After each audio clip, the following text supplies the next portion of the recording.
Ajukan gugatan ke sini sejak kapan dan Ya itu tadi kan nanti belum secara sistem aja kan kelihatan data-datanya, siapa kuasa hukumnya, kemudian mengenai apa gugatannya kan harus kita lihat di apa juga. tapi memang sudah ada dari cuma yang baru ada Ya informasinya ada. Ada lagi. soalnya tadi kan kalau cakap itu sama orang beda musuhnya itu nama masuk karena nama aslinya itu beda sama Ya betul nama saya. yang Kenapa? Ya. Kan berita yang ada jadi seperti apa? Nggak ada, aku nggak ada gugatan apapun. Jadi media nggak usah ngapain diri. Itu satu. Dan yang kedua, jadi aku tuh serba salah. Aku tuh sedih banget soalnya beneran. Bentar-bentar aku bentar dibilangnya nanti aku kenapa-napa sama anak aku. Terus nanti dibilangnya aku ngapain lagi.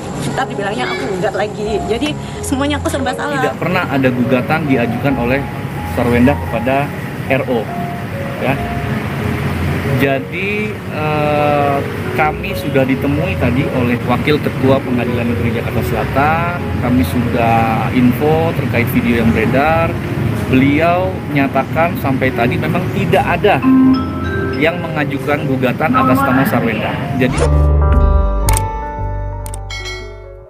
teman-teman, dari tayangan video di awal tadi kita bisa menyimpulkan bahwa di pengadilan negeri ada gosip-gosip, rumor-rumor terkait Ruben Onsu yang sudah digugat oleh seorang perempuan. Nah, yang namanya pengadilan negeri kan urusannya bukan masalah rumah tangga saja ya, tapi juga bisa jadi masalah dengan orang lain. Dan di sini Sarwenda digeruduk oleh wartawan terkait keretakan rumah tangganya, diduganya seperti itu.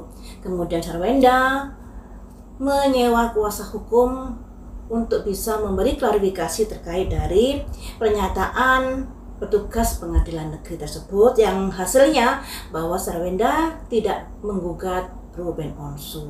Rumah tangga mereka dari jauh-jauh hari, beberapa tahun yang lalu sudah ada gosip-gosip miring terkait kedekatan Unyu dengan Sarwenda. Kemudian digoreng-goreng yang begini yang begitu, tapi kenyataannya hingga saat ini mereka tidak ada hubungan apapun. Kemudian muncul lagi gosip terkait Sarwenda dengan Jordi yang katanya begini-begini, tapi juga nggak terbukti. Nah, saat ini ada gosip lagi terkait keretakan rumah tangga mereka berdua. Mereka berdua juga dalam kondisi sakit. Sarwenda habis operasi, sedangkan Ruben juga menderita sakit. Dia payah di batang otak kalau nggak salah ya. Mungkin kalau saya salah ngomong tolong dikoreksi. Tapi yang saya tahu Ruben Onsu dalam kondisi sakit dan dalam perawatan rawat jalan sepertinya seperti itu. Nah, ditambah lagi juga ada gangguan-gangguan supranatural terkait keluarga mereka. Kita doakan saja yang terbaik. Semoga keluarga Ruben Onsu dan Sarwenda bisa melewati masa-masa sulit dan bisa membebaskan diri dari kuasa kegelapan. Nah, ini yang kita doakan bareng-bareng. Baiklah, di sini ingin saya prediksi bagaimanakah kondisi rumah tangga Ruben Onsu dengan Sarwenda.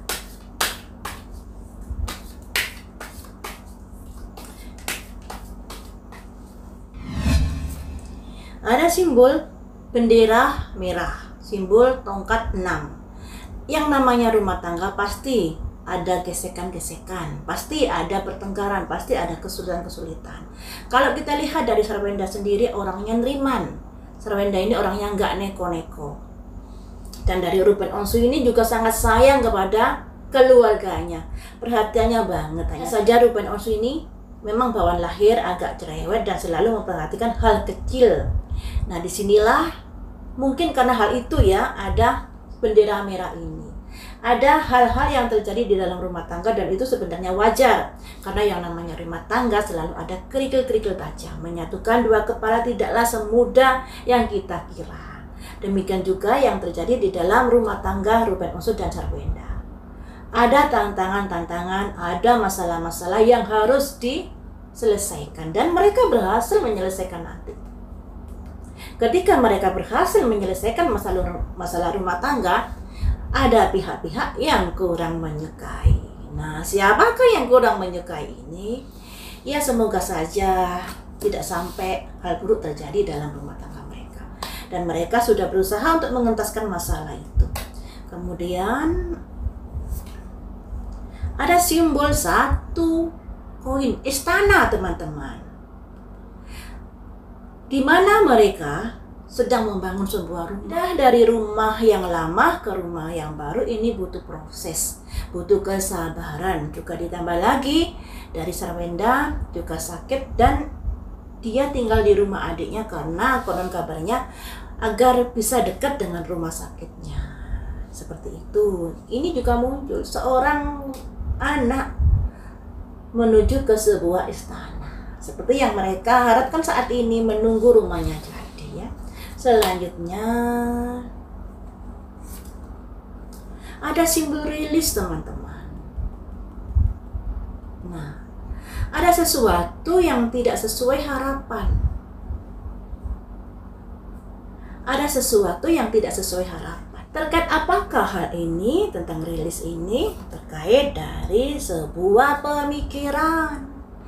Oh, jadi gesekan-gesekan dalam sebuah rumah tangga terkait dari kayak pendapat, opini. Ini yang menjadi gesekan-gesekan di dalam rumah tangga mereka. Sebenarnya masih bisa masih bisa dibenahi. Nah, kalau dari keempat kartu ini sebenarnya tidak ada misalnya kemasukan pihak ketiga, KDRT dan lain sebagainya, lebih ke arah ini. Pikiran, ide, pendapat yang mungkin berseberangan yang membuat adanya sebuah gesekan-gesekan dalam rumah tangga. Selanjutnya konflik, muncullah konflik. Jadi setelah ada beda pendapat, beda pandangan, muncullah sebuah konflik di sini. Oh, jadi seperti itu. Selanjutnya, bagaimanakah ke depannya untuk rumah tangga mereka? Ada simbol balance, semuanya akan baik-baik saja. Karena apa? Rasa saling menghargai, rasa saling menghormati, saling menyayangi. Semoga ini tembus, ya. Kita aminkan yang baik-baik. Kedepannya memulai sesuatu yang baru. Jadi mungkin akan ada perubahan di dalam kehidupan mereka, misalnya dengan introspeksi diri, dengan lebih baik lagi, dan lain sebagainya. Masih berlanjut, ada simbol 4 tongkat. Sebuah pesta, sukacita.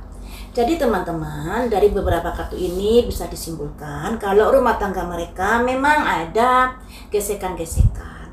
Tapi gesekan-gesekan itu bukan sesuatu hal yang fatal di sini, lebih karena beda pendapat, beda pandangan, beda tujuan, ide dan lain sebagainya yang pada akhirnya menimbulkan sebuah konflik. Ya. Nah, ketika mereka introspeksi diri, menyadari bahwa masih saling membutuhkan, pada akhirnya ada perasaan yang balance, yang saling introspeksi, saling menghargai, saling mengasihi dan lain sebagainya, dan berusaha untuk mengubah menjadi yang lebih baik lagi untuk keluarganya, dan mereka pada akhirnya ada sukacita di sini, ada kebahagiaan di sini buat rumah tangga Ruben Onsu dengan Sarwenda. Nah, ingin saya gali lagi di sini, ya. Ada nasihat apakah untuk Sarwenda dengan Ruben Onsu ini agar rumah tangganya semakin ayem tentram? Untuk Sarwenda ada nasihat apakah? Saya ambil berapa ya? 3 kartu saja, ya. Untuk Sarwenda ada nasihat apakah? Ada nasihat halaman cangkir terkait sebuah perasaan. Sarwenda ini memang orangnya sangat perasa sekali. Dia bukan seseorang wanita penuntut, dia nerima. Tapi kalau udah tersakiti, akan dirasakan di dalam hati. Terkait perasaannya, Sarwenda ini juga tertutup orangnya. Karena itu, Ruben harus juga menyadari di sini kalau istrinya ini agak sensitif juga. Makanya, kalau ngomong jangan terlalu ceplas-ceplos. Karena yang kita tahu Ruben itu karakternya memang seperti itu, ceplas-ceplos ngomongnya. Tapi dia juga sangat sayang pada keluarganya. Jadi untuk Sarwenda di sini, karena karaktermu yang memang agak tertutup, juga selalu merasakan apa yang kamu rasakan sendiri. Ini diharapkan kamu juga harus menyadari karakter suamimu yang seperti itu. Nah, dia ceplos-ceplos tapi dia sangat perhatian dan bekerja keras untuk keluarganya. Kemudian the lovers, kalian saling cinta. Yang namanya rumah tangga, gesekan-gesekan itu pasti ada. Ketika ada gesekan-gesekan, jangan terlalu kamu masukkan hati, ya. Tinggikan rasa cintamu kepada pasanganmu. Ketika kamu ada merasa kecewa dengan pasanganmu, ingatlah akan kebaikannya. Karena di sini ada simbol the lovers, teman-teman. Cinta di antara mereka berdua yang masih begitu kuat. The Empress. Nah, jodohmu memang Ruben. Jodohnya memang Ruben di sini. Jadi terimalah Ruben apa adanya dengan segala kekurangan dan kelebihannya. Karena ketika kamu berjodoh dengan Ruben, derajatmu, kehidupanmu akan terangkat, rezekimu akan berlimpah ruah. Ini ya, nasihat untuk Sarwenda. Kemudian nasihat untuk Ruben bagaimanakah di sini? Haruskah Ruben tidak terlalu cerewet? Nasihat untuk Ruben. Ruben seseorang pekerja keras, simbolnya Raja Koin. Dia bekerja keras demi rumah tangganya, demi keluarganya.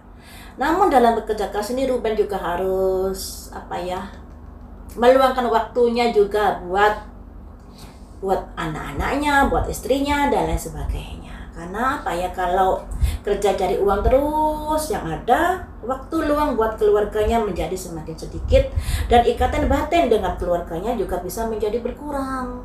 Jadi untuk Ruben, kerja keras boleh, sangat boleh, karena Ruben ini adalah kepala keluarga yang harus menanggung banyak orang yang bekerja untuknya, juga termasuk keluarganya.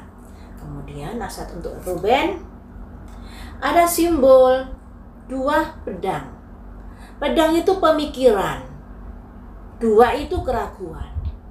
Berpikir, bertekad tapi masih ragu-ragu. Saya harus bagaimana ini? Memilih yang ini atau memilih yang itu? Salah satunya pasti ada resikonya.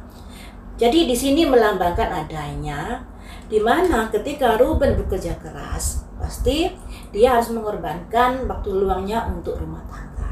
Ketika dia bekerja keras, pastinya ada sesuatu yang harus dikorbankan di sini, yaitu hubungan suami istri, hubungan dengan anak-anaknya yang akan terganggu di sini ya. Jadi harus bisa memilah-milah waktu juga di sini ya, antara keluarga, pekerjaan dan lain sebagainya.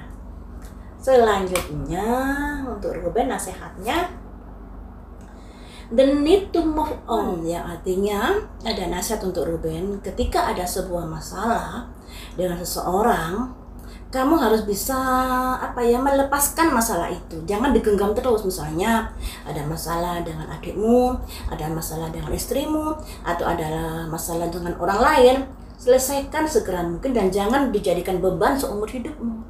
Jangan disimpan terus seumur hidupmu. Jangan disimpan terus rasa nggak sukamu seumur hidupmu.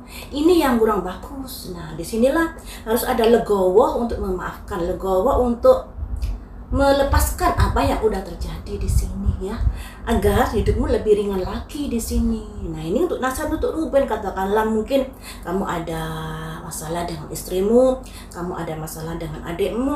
Alangkah baiknya ketika ada masalah ini jangan terlalu didramatisir. ini yang kurang bagus untuk Ruben. Nasihatnya seperti itu. The need to move on, kamu butuh waktu untuk bisa melepaskan apa yang udah terjadi di dalam hidupmu terkait dengan hal-hal buruk tentunya, terkait dengan masalah-masalah, kenangan-kenangan buruk dan lain sebagainya yang harus bisa kamu lepaskan di sini. Jangan diingat-ingat terus, jangan digenggam terus. Yang ada masalah nanti akan bisa menumpuk dan akan ada rasa benci pada seseorang. Ini untuk Ruben ya. Jadi yang namanya manusia ini pasti ada plus minusnya ya teman-teman. Ada sisi baiknya, juga ada sisi buruknya. Demikian juga saya dan kalian.